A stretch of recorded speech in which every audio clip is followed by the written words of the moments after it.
You really never know what kind of experience you're going to have when you play an indie game. I know I've said that before, but after finishing this week's game, I was left staring at my screen feeling all kinds of things I wasn't expecting. Hey there, it's TigerShark here again with Okano, and my emotions are in turmoil. For this week I played a game called Lil Dollhouse. I can't believe this was a free indie game on GameJolt. Before I go any further, I have to say, this game got pretty gory and gross at points. I don't know what I'm allowed to actually show on YouTube, so I'll try to keep it to a minimum. I'll try to talk about the game itself before I go on my emotionally devastated rant about the story. So the first words in the description are, "This game is unforgiving, I promise." And the game is inspired by the Saw movies, which I have never seen by the way and have no plans to. You play as Cynthia, a doll who is being put through Saw-inspired traps by a little girl. Side note, it seems like Cynthia is a name I've heard used for dolls numerous times. Is there a reason for that? Anyway, I'll go through the description. Think quick. This game is designed to be brutal. Quick thinking and strategy are required if you want to survive. In true Saw-like fashion, you're put under pressure to solve each trap by any means necessary to get out alive. Rest assured, the solution is always hiding in plain sight. This is true, the traps were brutal as heck. There are parts that I don't think I can show on YouTube, to be honest. They never felt unfair though, as this next paragraph is also true. Observe. Everything you need in order to escape each room is given to you. Some rooms have multiple solutions, given enough creative thinking and problem solving.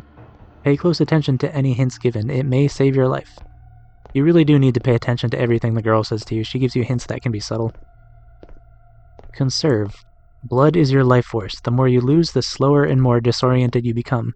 Inject yourself with vials of blood found throughout the house to stay quick and gain back precious reaction time. But be wise when choosing to top up your health. Resources are limited. You never know when a few extra vials will come in handy. That was honestly a little stressful. Getting slower as you lose blood makes everything harder, and everything gets dark and fuzzy. I'll tell you how much. 170 milliliters of blood.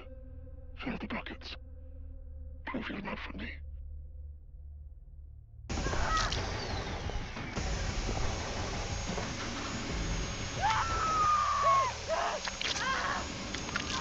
Strategize.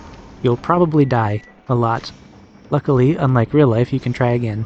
Use what you've learned each time to devise your own strategy for survival. The challenges you'll come up against have been carefully calibrated, meaning this game can be beat without losing any health, excluding a quick mandatory blood offering. Aside from that, it's possible to 100% this game completely unscathed. Now, I did not do this. I died a lot and lost a lot of blood. And as much as I want to try a challenge run, I also don't. A few of the traps took me so long to complete, I have no desire to ever do that again. There's also quite a few Easter eggs hidden in the game apparently, none of which I found. The completionist in me wants to go back and find them, but I just don't think I have the patience to do it again. Anyway, this game was really well made in a lot of ways. The traps were just hard enough that I was pulling my hair out a bit, but just fair enough that when I figured out the strategy, they were easily doable. I'll talk about the moderate gripes I had real quick. Picking up items could be slightly glitchy sometimes. The really long pause between dying and being able to click the continue button was annoying. I wished I could turn the music down. In the frantic parts the music would get really loud and make me more stressed. Though I personally am prone to sensory overload, so maybe that's just a me problem. I'm pretty sure there was something else that bothered me, but I can't remember now what it was. I knew I should have taken notes while playing.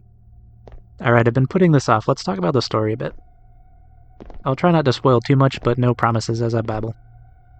It started out horrifying, then it got sad, then horrifying and sad.